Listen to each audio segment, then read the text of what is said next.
Okay. All right. So off we go. Well, so what's anything with Kevin? She says that?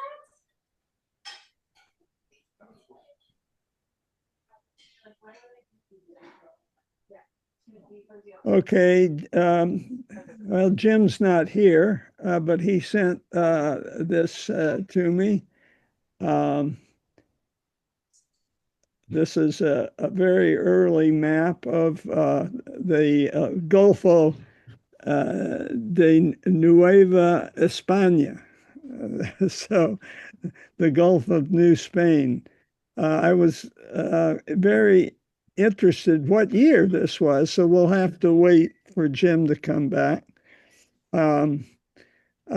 Ramsey sent me something I'd share. It's not often that Ramsey is a source of irrational hope, but here he is. He's going out on a limb, and he actually hopes slash believes that in another 3 years we'll regain enough decency to restore. He admits it's not a firm belief, but it is a hope.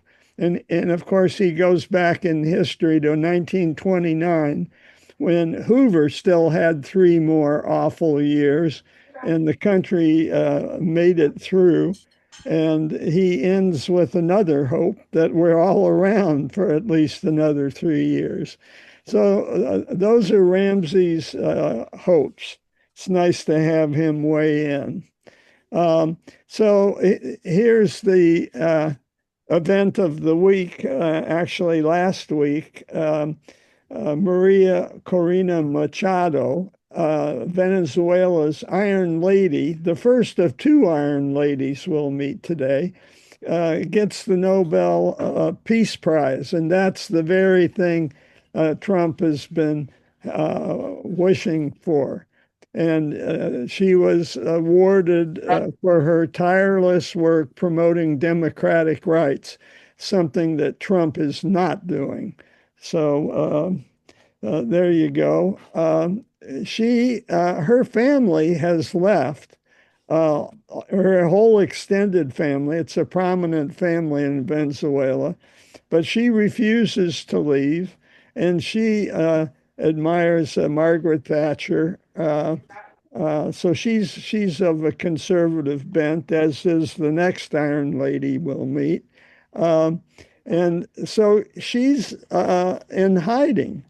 And every once in a while, she'll pop up and lead a rally and then go back into hiding. It's very interesting that she's got enough safe communities where she can do that. And she's unified the opposition. With the last rigged election, they did a very clever thing.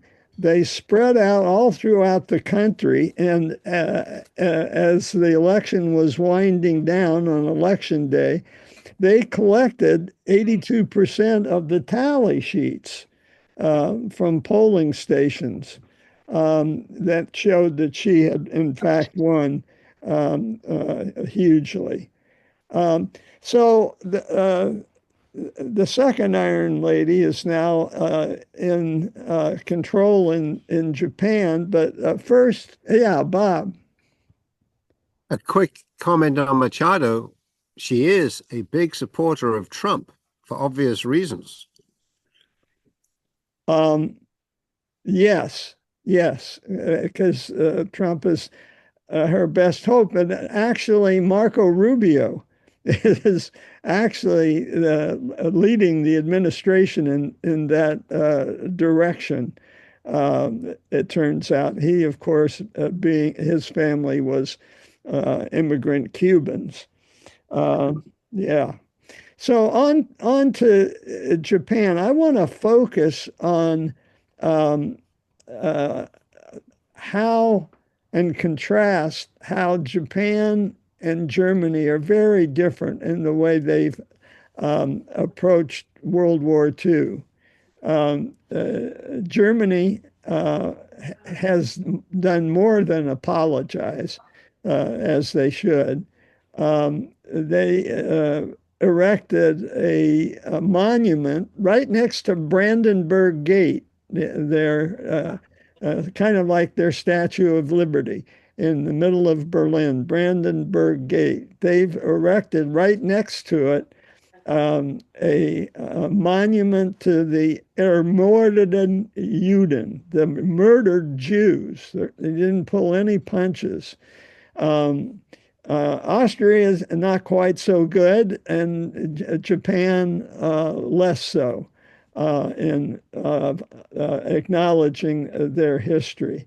And it took a brief socialist government headed by this gentleman, Murayama Tomilchin.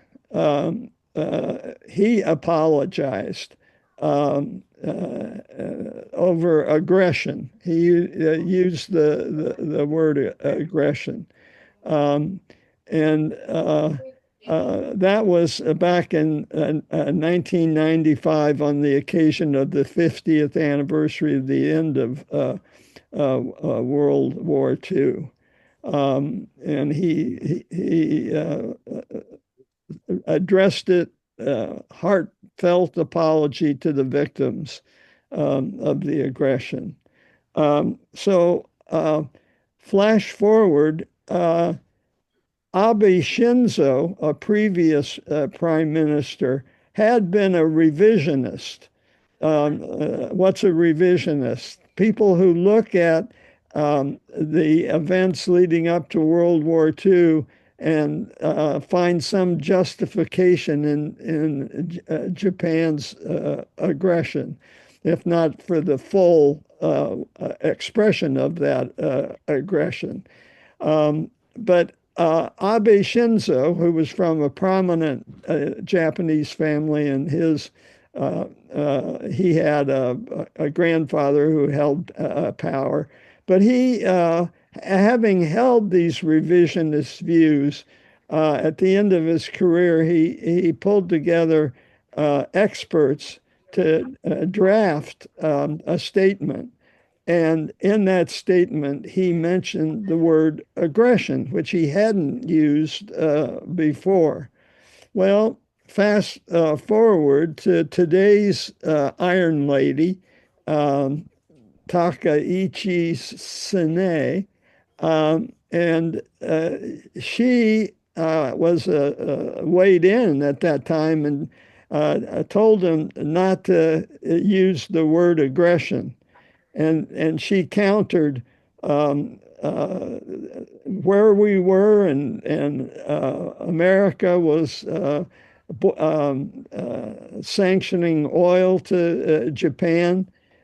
She said, would it have been better to simply become a colony? Which is a kind of a loaded way of asking a question, without any resistance.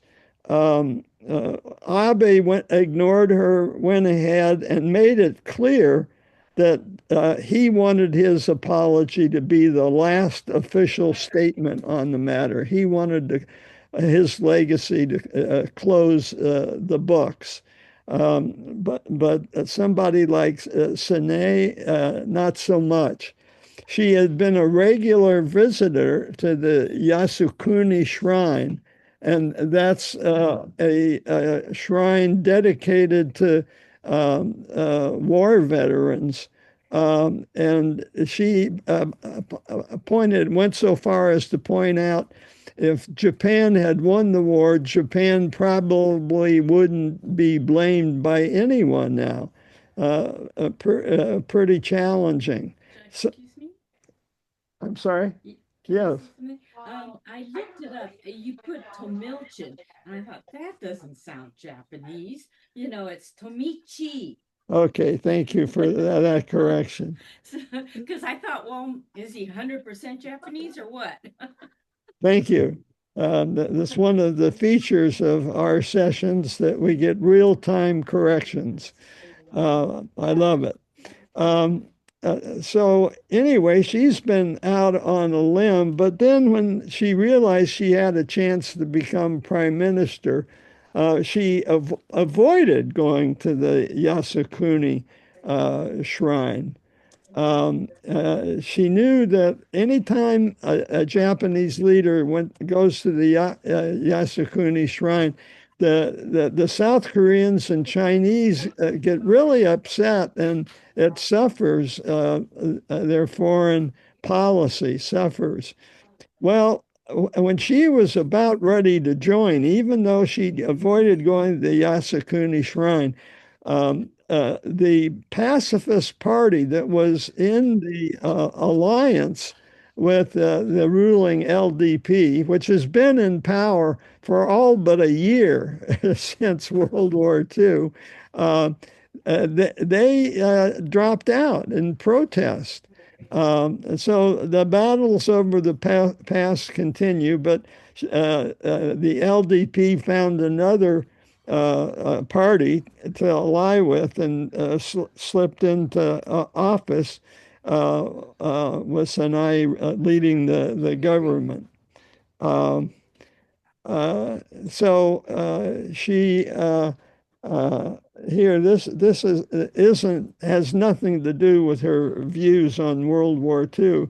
This is just a traditional way, and it's not because she's a female. Is this a cultural or a political coming to terms with the leaders of the party? I don't know. Um, so the Hey, John. first, Hey, yeah, John, this is Tom. I want to go back to that previous slide. So last week I couldn't be with you because I was down in Long Beach. But a tour bus showed up with, we think it were Japanese tourists. So the driver was outside the bus, and we happened to be sitting on a bench waiting for our tour bus. And each and every one of the Japanese that came back to the bus, they bowed, not quite pronounced as the woman in blue there, but they bowed to the bus driver. So I think it's sort of cultural based on what I saw. What? okay, there you go. There you go. A vote for cultural, and we certainly see a lot of bowing when we go to Japan. That's for sure, and probably it's probably more specific to Japan. I don't think it's Confucian because you don't see it when you go to China. Uh, so there you go. So her successor, wary of uh, it's not a successor. The guy that came before her, as he was leaving, yeah, he thought because Sinai was coming in, he was a little apprehensive about how nationalistic she was going to be. So he felt moved to give his own statement as he came in. And he reopened the issue, even though Sinai was trying to downplay it. And but he the way he reopened it was to ask a question: why were Japan's leaders unable to avoid war? And he focused on three factors. He said there was a lack of civilian control, what some people might say America is suffering from now. Um, but there was also a divided government and parliament, as a parliament system, but that the media was very nationalistic and it hyped up the citizenry. So that was his final word, and he left. So yesterday, Trump and Sinai signed an agreement. Japan would assist in getting rare earth minerals to America, and we'll be talking more about that in the context of China in a second. And that Japan would buy a lot of soybeans, which is also part of Russia's trade war with China, along with shipbuilding. Americans do not know how to build ships anymore, but Japan is going to help, along with South Korea. South Korea, I think, is the champion in shipbuilding now. The other thing that grabbed my attention this week were Supreme Court memoirs. The first one was Anthony Kennedy, and we remember him because he was often the swing vote on the Supreme Court. Yes, Michael. I just wanted to tell you, well, Janine heard something today since Trump signed this agreement. He's now telling Americans to buy Toyotas, even though most of them, if not all of them, will be made all or in part in Japan. Suddenly, he's telling people, buy a Toyota. Well, we've done our share. We've been a Toyota family for over 30 years. Yeah, so we, but I said, now he's suddenly telling people to buy cars that are made over in Japan. I'm sure Ford and GM and Stellantis are just happy about that. Yes. Yeah. Aiko pointed out there was one holiday when all our boys came home, we had 5 Toyotas in our driveway. Anyway. Interestingly, Kennedy talked about a visit he made to Russia in 2001, just as Putin was coming to power. And there were 3 things that he said were most interesting about that trip to Russia. First, as he was leaving the airport, his car was stopped by a policeman who demanded a bribe. Secondly, when he met Russian judges, they would pull him aside and quietly ask, how was it that American judges were instructed on how to decide important cases? How did the White House get the word to them on how they should vote? And the judges couldn't believe Kennedy when he said there was no such mechanism. And the third thing that affected him was he met Vladimir Putin, who had been in office barely a year when Kennedy met him. And he thought he's pretty intense, but he tried to sound modern and enlightened.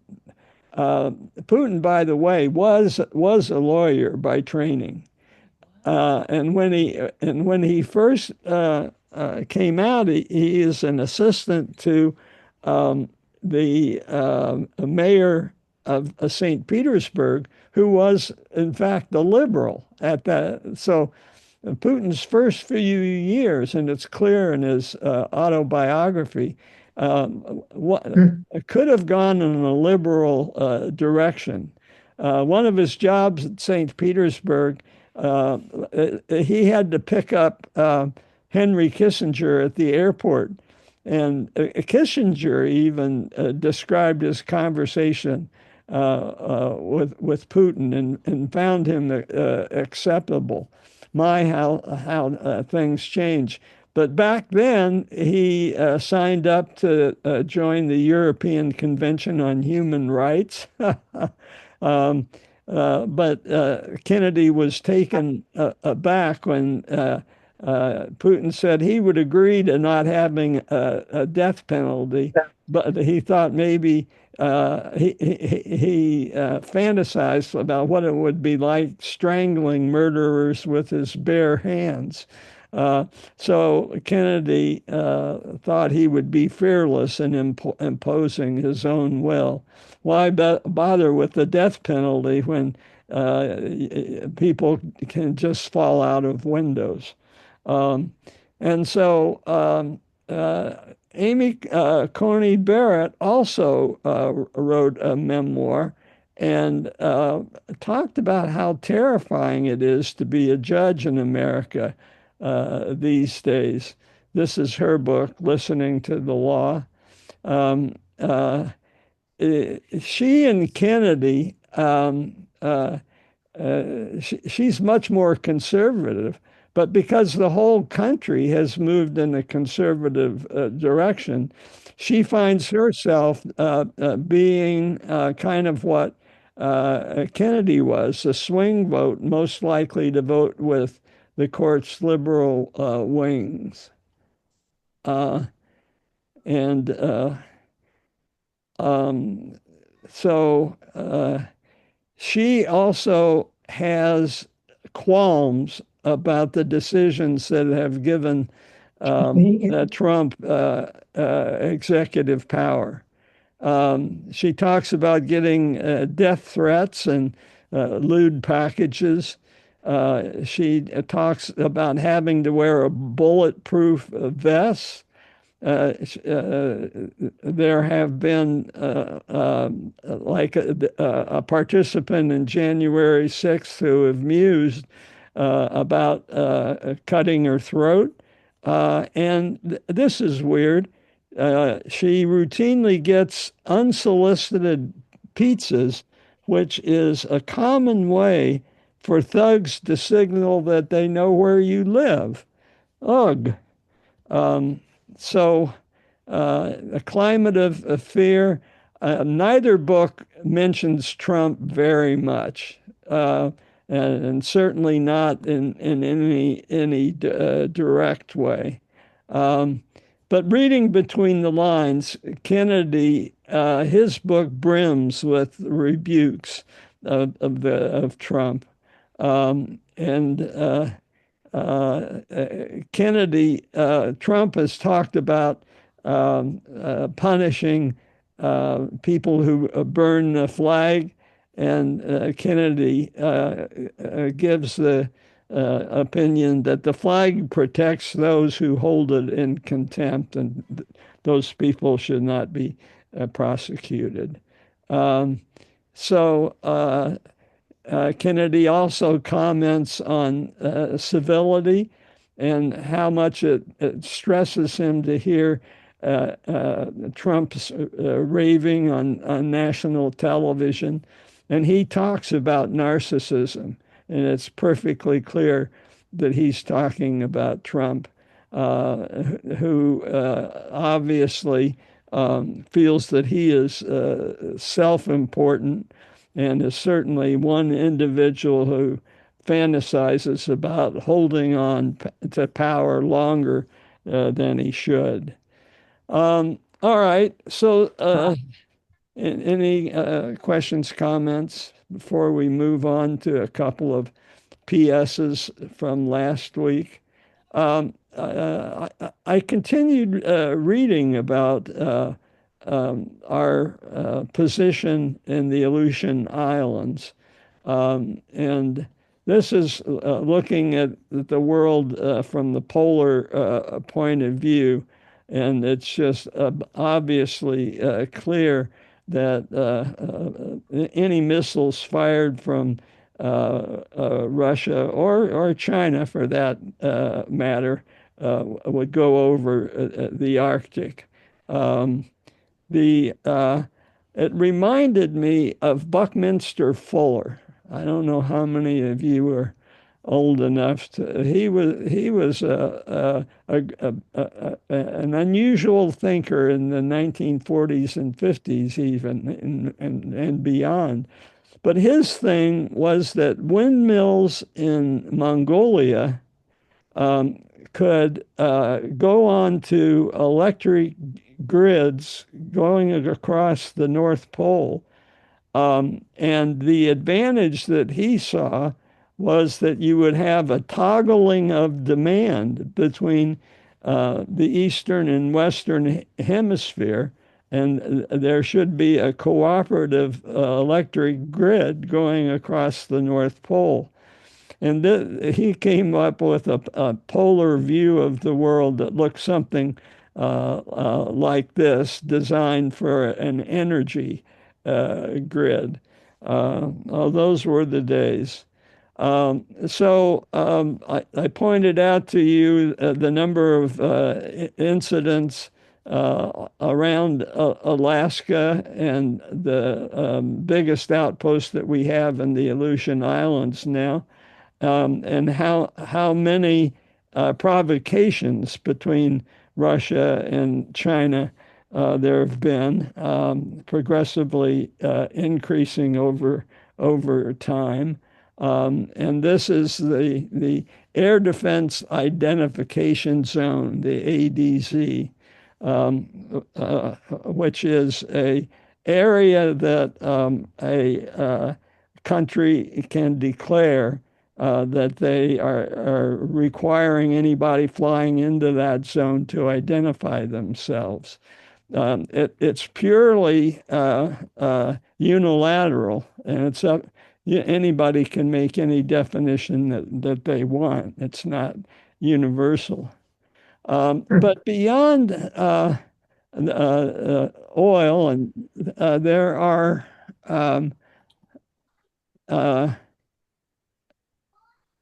under waters, there are extending 20 nautical miles.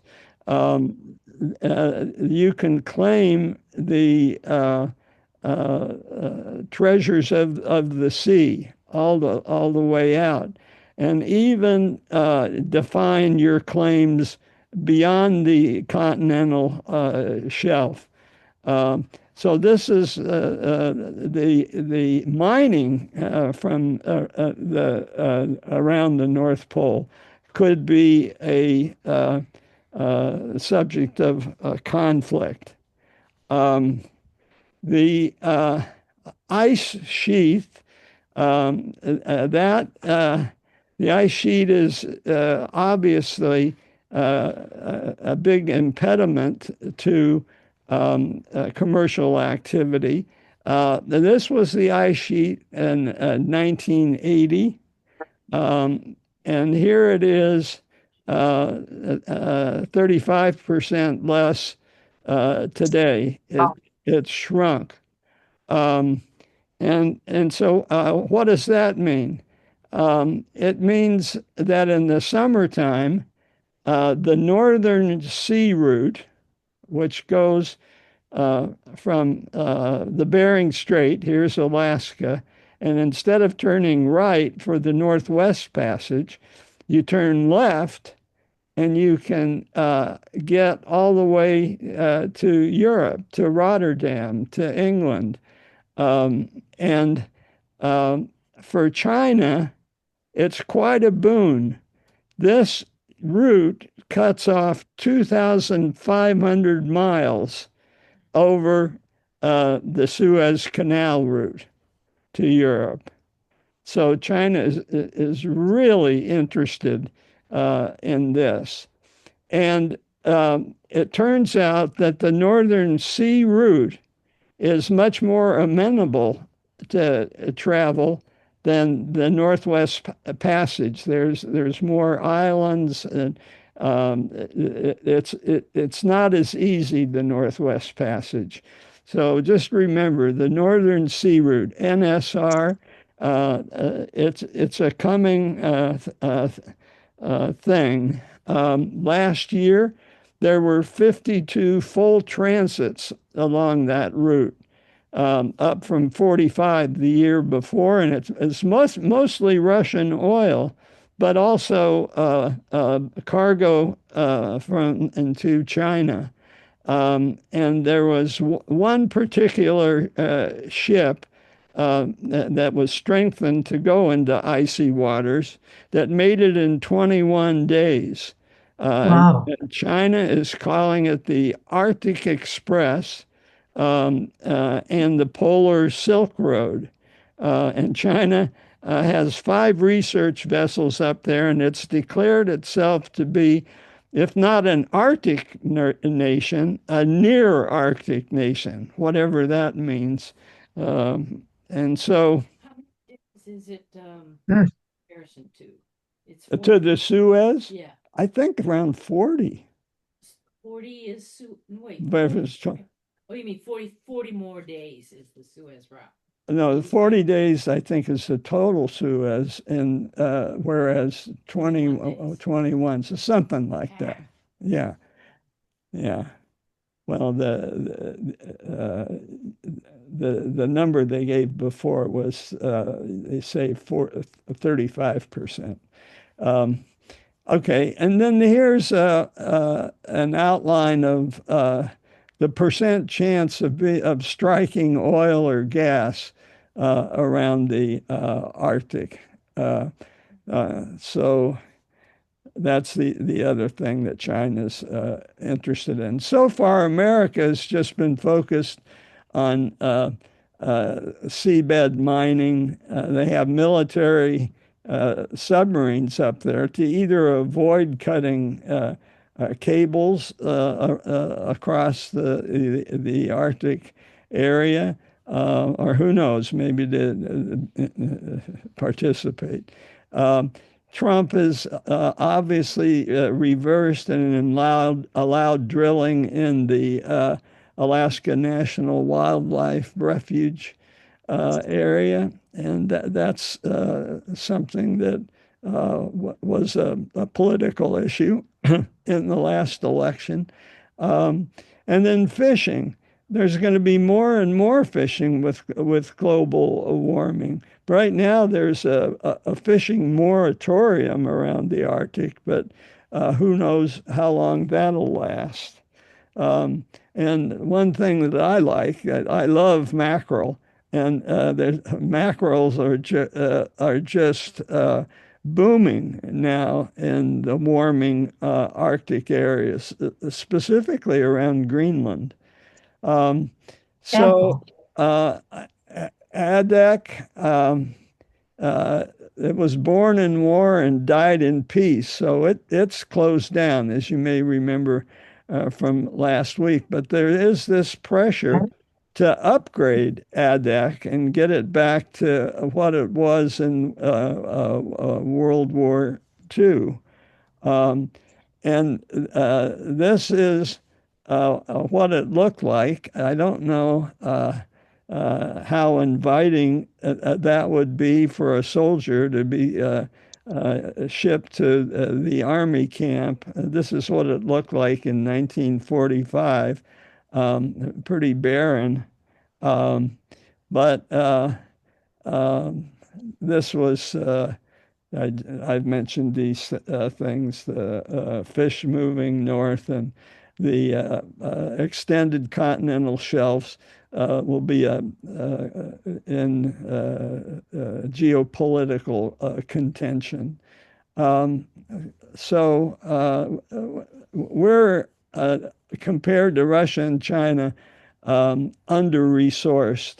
We don't have as many icebreakers. Russia has a nuclear-powered one. In fact, we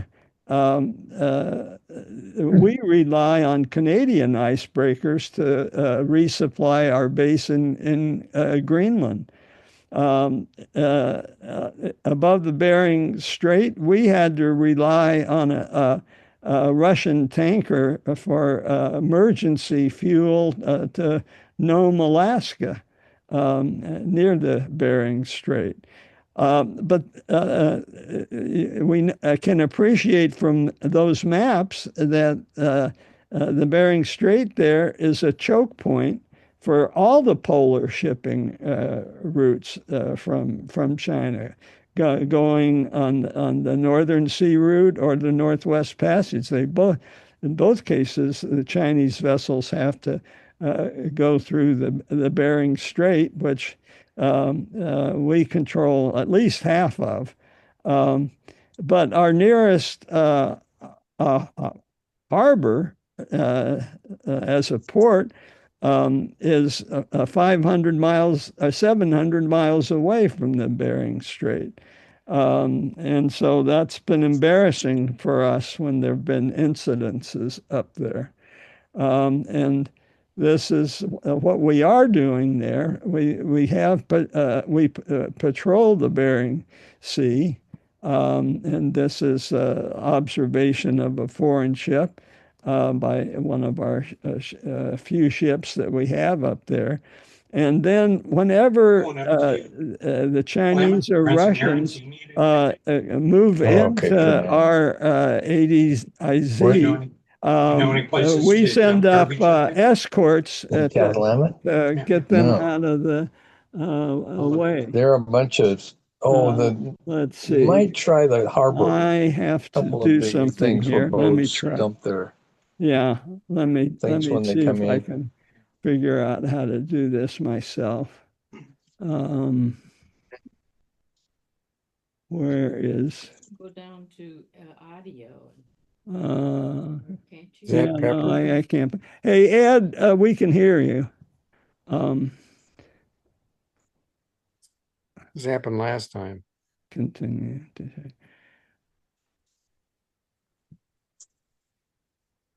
I've got to learn how to do that. Sorry, folks. Remember, the Chinese Navy is now the world's largest, and that Russia is continuing to build more submarines than we are. So it doesn't look good up there. And we have ordered new icebreakers from Finland.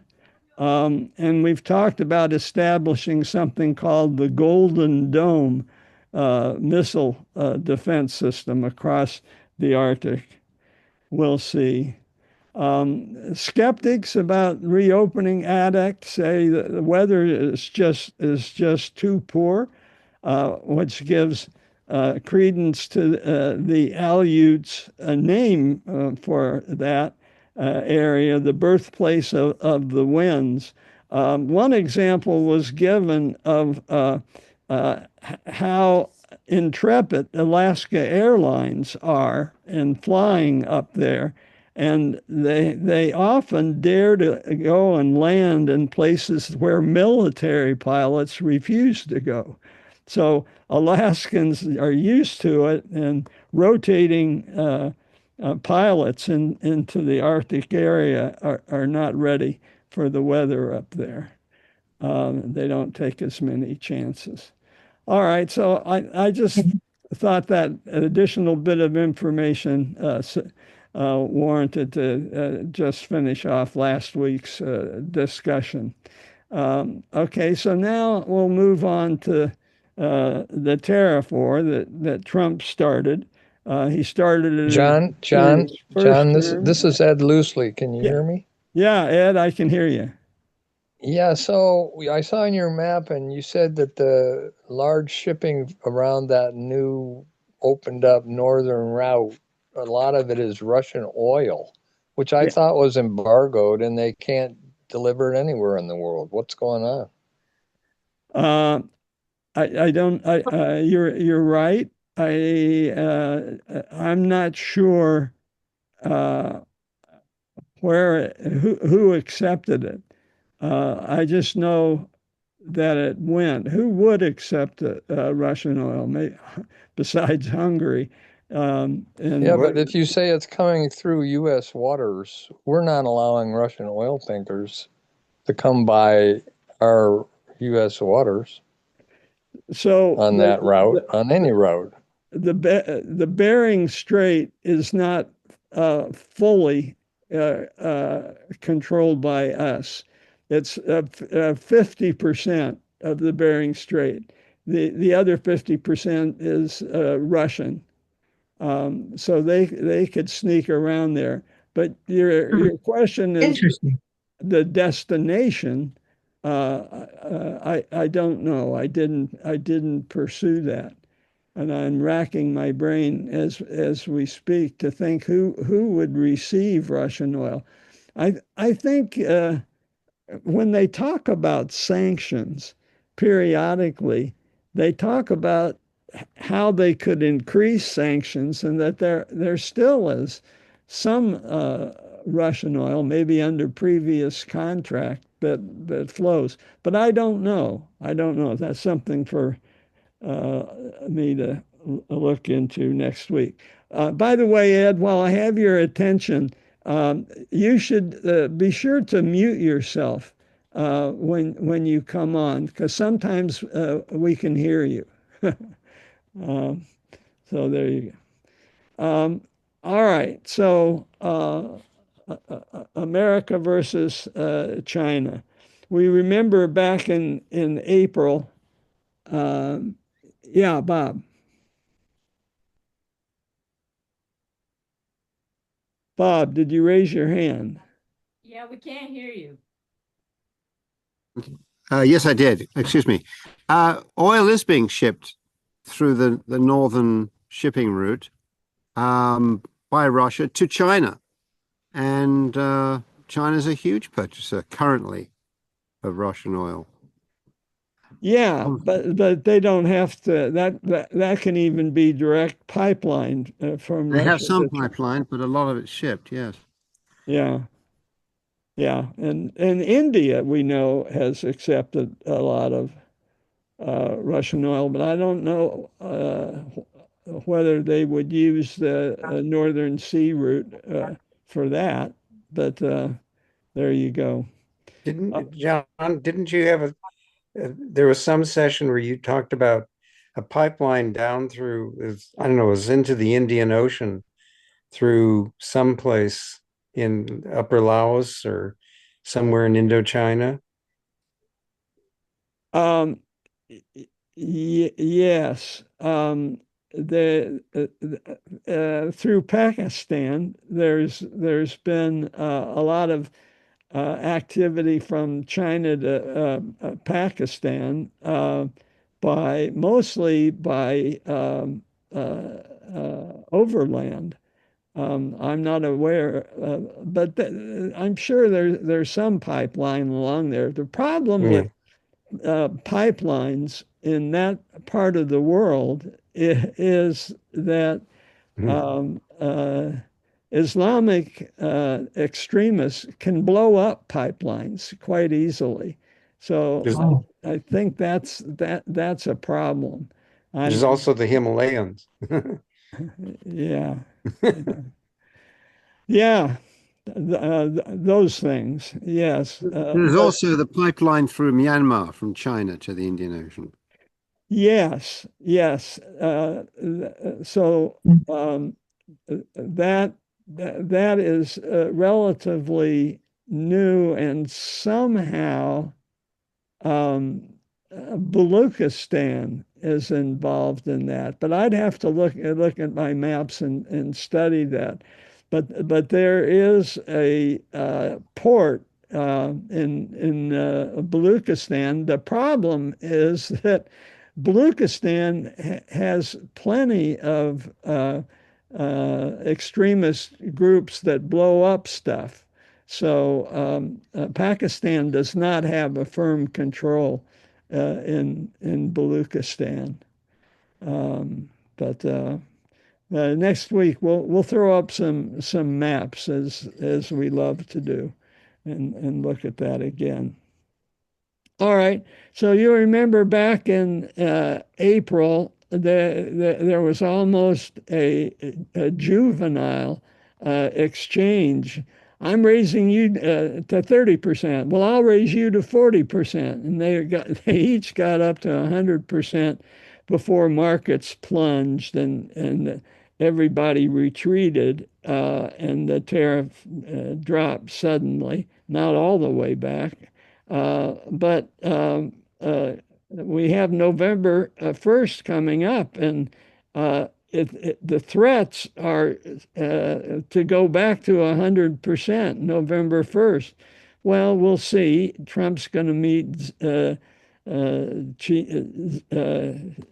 in Korea soon.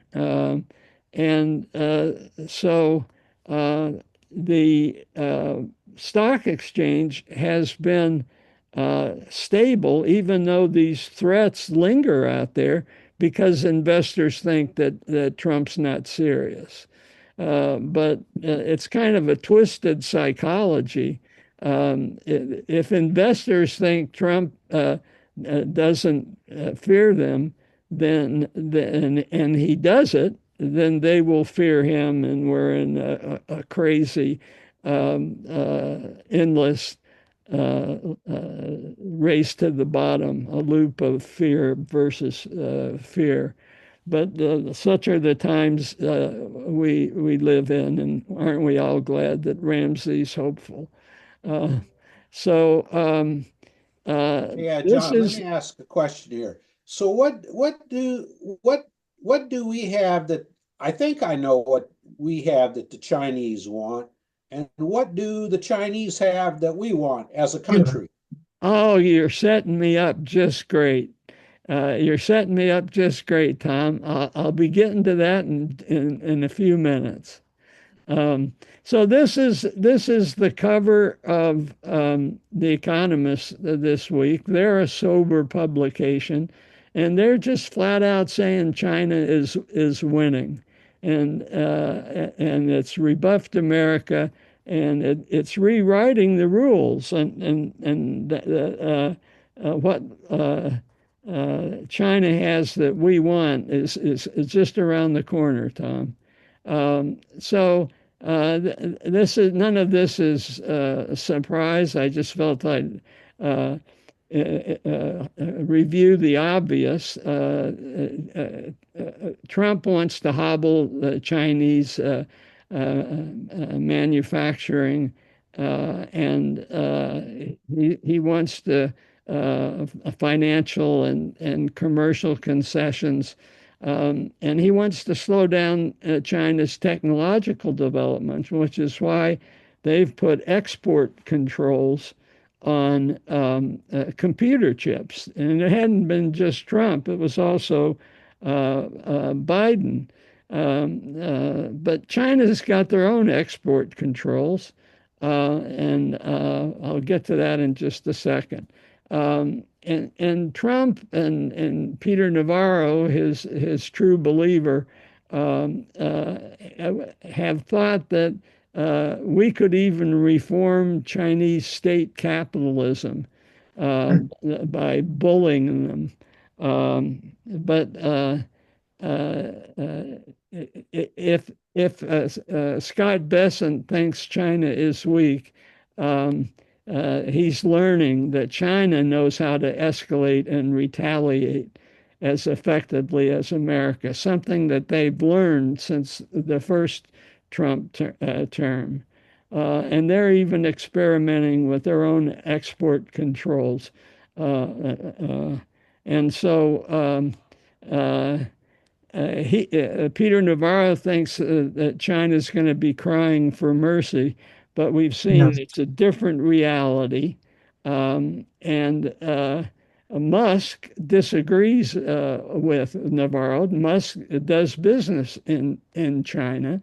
So he's the voice of reason. Such are the times. But China has a new confidence.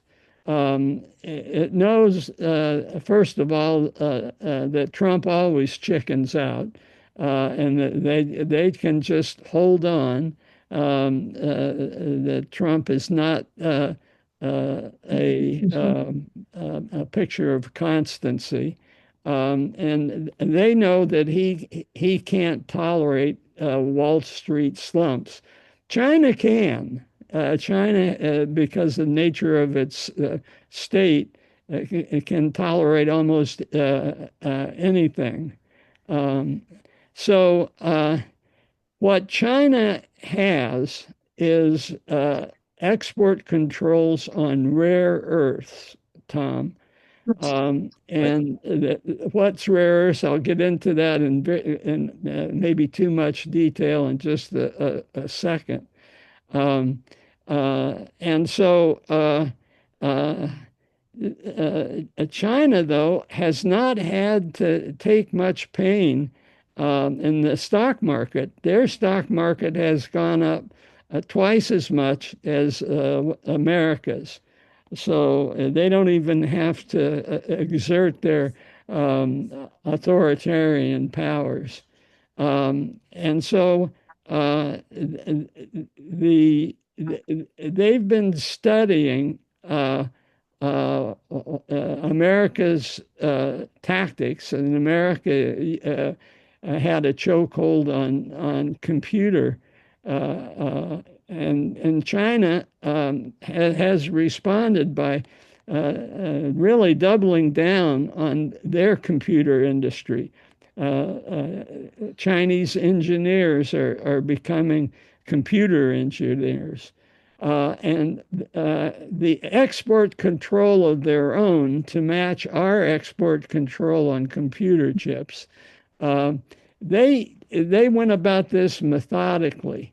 And there were a series of articles in 2018 after Trump's first strike that analyzed their own weaknesses and set about identifying Americans. And they can, unlike other countries, they decided not to flatter Trump. They decided to come up with the most ferocious export controls yet. And this is the words of the very sober economist. And so the other thing they've been doing is dissuading third countries from standing with America. And the mechanism for that is the BRICS, which has been expanding and includes Brazil, Russia, India, and South America. And so America imports 3 times as much as China does. So, in a perverse way, that gives America more leverage.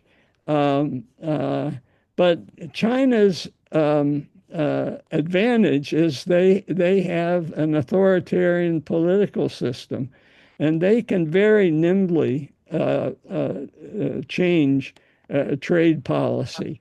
So quite suddenly, the word went out from Beijing to all soybean buyers in China: stop buying soybeans from America and buy it from Brazil and Argentina instead.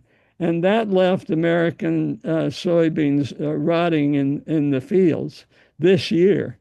They've also launched antitrust probes of these American companies. And so look what happened with the soybeans. The United States share of soybeans is dropping, and Brazil's is expanding. And this is $12 billion for loss to Midwestern farmers. So this is another view of that. The number of the soybean exports to China is a moving average. And so here's the big one, though. This is the export controls on rare earths, which are used for batteries in cars and solar panels and even missiles. This is the game changer, Tom. And so what are these rare earths? Well, it's not. Some of these are not so rare. If you look at the percent that we get from China versus the percent we get from the rest of the world, lithium we get 70% from China. Cobalt, it goes on up, and finally Well, graphite, 95%, manganese, 91%. But rare earths, what the hell are rare earths? Um, we'll get to that right around the corner. But the style that China is doing this is low key, quietly, persistently, walk softly, in contrast to Trump, channeling Teddy Roosevelt, walk softly but carry a big stick. So here are the rare earths, more than you want to know. The rare earths are 17 lanthanides. And here are the lanthanides along with a strip here. And boy, oh boy, I'm not going any deeper than that. But you get the idea. And these things are used in smartphones and electric vehicles, medical equipment, military. And here are three examples ending in cerium. And so I thought that this finally, what the hell are rare earths? John is Pepper here. One of Yeah, the one of the things I learned, because I know quite a bit of chemistry, it's mostly about the magnetic properties of them. So a lot of them can be very powerful magnets, which are key for almost all electric motors and any switches or any moving parts. So if you think of them as almost like a enzyme or a catalyst on top of the metal structure or the carbon structure, for what it's worth, that's why they're so valuable. And yeah, they're that's worth a lot. yeah, The magnetic. They and the mixtures of how they're doing that in different ratios that allow, like I said, for batteries also, how do they store more energy or transmit more energy? There you go. Thank you, Pep. So we don't have to refer to all these names. We can just say magnets. They're, they're, they're sabotaging our magnet system. Um, so lithium is a big one we saw, and the processing of lithium is the thing. There's a very delicate way of baking it. The economist says it's like the battery makers are like the best bakers. They have been working and improving their way of processing lithium. And most of the master bakers of lithium are in China now. But why don't we have it? We got lithium in the ground. That's not the problem. The problem is getting it out of the ground before you even process it. And it's a hazardous thing to process. Uh, uh, People working extracting lithium can have respiratory issues, skin issues, kidney and neurological. And there are environmental risks to the communities near where lithium is being mined. And lithium can contaminate water and if not in the mining, then at the end of its use in its waste, which is quite hazardous. So where is lithium mining done in China? Well, Eastern Tibet is the primary. It's not the only area in China, but here's what a lithium mine looks like. And it's wreaking havoc in eastern Tibet. And 85% of China's lithium comes from eastern Tibet. Um, and so, needless to say, local Tibetans are not happy, particularly with the water pollution, which kills fish. And so there have been incidents. This is not something that we can do in America. It just isn't. We've got lithium in the ground, but we're not going to process and get it out of the ground. We are vulnerable to the cutting off of lithium, high energy batteries, especially necessary to power new data centers with AI. Um, and some are throwing up their hands and say, hey, Trump, just declare victory, call off the tariffs, and hope that China quietly backs down. Because the export controls on these metals and rare earths are the thing, Tom, that China realized was our Achilles heel. And that's why it was significant. You saw in the statement from Trump's meeting with the new Japanese Prime Minister Sinai, that one of the accords was in rare earth. And I don't know where China's getting. They probably, where Japan's getting rare earths, but they probably have their own conduits to Tibet or something like that. Okay, so uh, uh, uh, Trump recently, I thought this was interesting, threatened to resume the 100% November 1st. China denounced it, but it didn't match Trump's threat, showing some kind of restraint. 10 after 3. I didn't realize it was so late.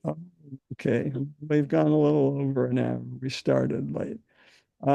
So I think this is where we'll resume next time, give everybody a chance to think and talk about it. I'll stop here. Any other comments? There was something about opening up a mining facility in Nevada for, I think they said rare earths, but that's going to take a long time to get up and running. Okay. Yeah, those mines take years and years. You're right. John, my question is about the stock market. You intimated that it wasn't until the stock market crash in '29 that the sort of tables turned, and you mentioned, I think, that China has increased its stock by double ours, and ours is up like 25% in 6 months.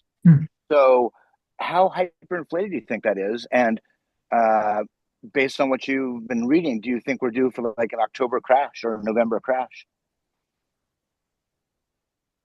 Well,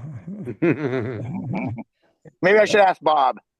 I'm just going to say Ramsey was talking about the October or the big crash in 1929, and he's optimistic. So if there is a crash, we'll recover just in time for the election in 2028. No one in their right mind should ever forecast the future of the stock market. Well, except Ever. that for the last 80 years, it's gone up like 10% a year, adjusted over any 20-year period, even over Yes. the Depression, and Yeah. in the dip. So, But if you'd be betting against the majority right now because stock market futures are up. yeah, except They're only set, about, they're set at higher values than currently.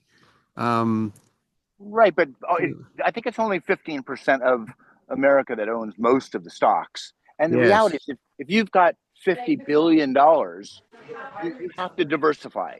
You have to buy yachts and islands and mountains and 1,000-acre farms in Montana and gold, right? Try to invest a few $1 billion, and you realize that we're all sort of connected through this capitalist web of investment. And I'll just quote a economist, Hyman Minsky, I think was his name, and he described the Minsky moment when you're sitting on top of a bubble, that it doesn't take many people trigger a Minsky moment where enough people look down and say, hey, wait a minute, we're sitting on a bubble. Is it one people? Is it two people? So Pepper, I don't know if many of us should look down. we might we might trigger a Minsky moment. Oh, just our group has that much power, you think? Yeah, right. Hey, this is Mike. Tom. I have another comment on Ramsey's comment, though. Okay. Maybe I'm reading Ramsey's comment wrong, but the point I got from Ramsey is yeah, the stock market went down in whatever year it was, 1929, and we got over it, and it took 3 years. The way I took his comment was, well, hopefully we'll get over Trump, and he's got 3 more years. That's the way I saw. I didn't think about it in terms of financial terms. I thought it about in terms of time and what could happen. Yeah. Right. Well, time and money are related, and I'm sure in late 28 they didn't say, "Oh, next year the world's going to totally change." Yeah. The Mike, financial bottom out. Mike had his hand up. Well, I was just two things. A lot of retirement funds are now investing in some of these risky instruments I've been reading about. So the bubble is being inflated not by the 15% of Americans, but a lot of retirement funds are getting Yeah. into the act. And that's worrisome. And I also read an article, Andrew Ross Sorkin, I think, who's the economist writer for the New York Times, has written a book about 1929 and has drawn all kinds of parallels to what's happening now to what happened in 1929. So nobody can see the future, but there are some people getting a little, tight around the collar, sort of. It's starting to make at least the people who know all this kind of stuff worried. Yeah. Yeah. Okay, folks. Enough. right. Enough optimism. Yeah. Ride We'll down that mountain Yeah. Yeah. Well, safely. they'd say if you're over the hill, that means it's all downhill from there. There- Yeah. All righty. Bye. Bye, All John. Bye, right. everybody. Bye-bye.